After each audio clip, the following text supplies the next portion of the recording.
audience, Dr. Collins, All right. and we're going to get us him to do that now. Pass Don't down a sit few around and wait things. for us to go into closed session and come out of it. Okay. Well, I'm gonna get to the main subject. You I already have got one, one, Evan. you've got one. Mike presents you with one, you with one, you have one. I have one. Okay. I talked to Mr. Dunn a couple of months ago.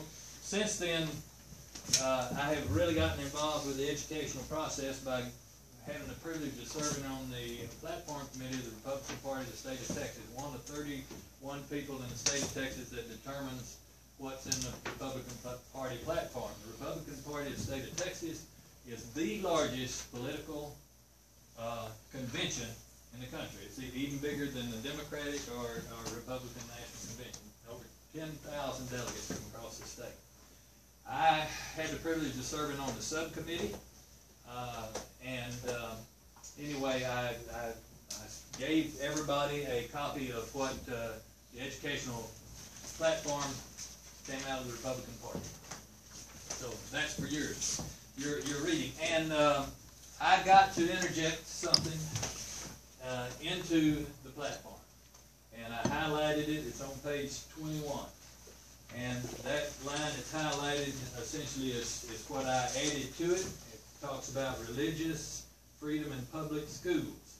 And what I got to interject in this, or add on to this, we urge the legislature to end censorship of discussion of religion in our founding documents and encourage discussing those documents, including the Bible, in their as their basis. Understand this is a platform. Understand this is just suggestions to the legislature. This is by no means law, but these are things that we are pushing for our legislatures to look at and pass these precepts. I would like for each of the board members and possibly the civics history teachers to read this book. Leon Scozen wrote this book, The 5,000-Year Leap. The premise of the 5,000-Year Leap is mankind went along for 5,000 years, not progressing much more than a wheel and primitive tools, and then all of a sudden we exploded. Technology bloomed and blossomed. And why did that happen? It happened because the country, America, was founded. And that foundation of America was a Judeo-Christian foundation. We drew our documents from Judeo-Christian heritage. And this book spells them out. It doesn't preach the gospel. It tells you why our founding fathers had the beliefs they did and why they formed the documents they did to lead this country to the greatest country on the face of the earth. We are a Christian nation, folks. We were founded on Christian principles. This does not preach the gospel. It just points out what took place at the founding. It talks about goes all the way back to Cicero and the Roman philosopher and what his beliefs were, and it's really eye-opening. Encourage you to read it. I would like to see the history teachers implement some of this teaching in their history and civics class. You know, dates and generals and wars and things like that get to be boring. We saw the outpouring over here at our stadium with the crusade that we had. And these kids, when they look at those precepts, will understand more than they do if they try to learn a date or a general. And it instills in their mind what our country's all about. Do I have time? Okay, you can cut me off in just a second. I'm going to finish with this. I know when I was going through school, I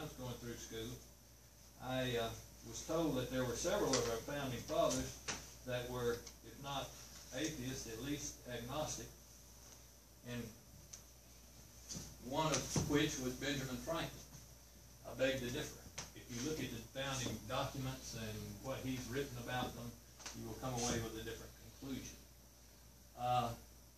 For instance, why does the legislature always open up with prayer before they do their business of the day? They always open up with prayer. Where did that start? That started in Philadelphia, when the people that gathered at the Constitutional Congress could not come to consensus, could not come to an agreement, and were about all ready to go back to their states, forget this nation, let's leave. Benjamin Franklin got the floor. He stood up, and these are the words that he said. In the beginning of the contest with Great Britain, when we were sensible of the danger, we had daily prayers in this room for divine protection.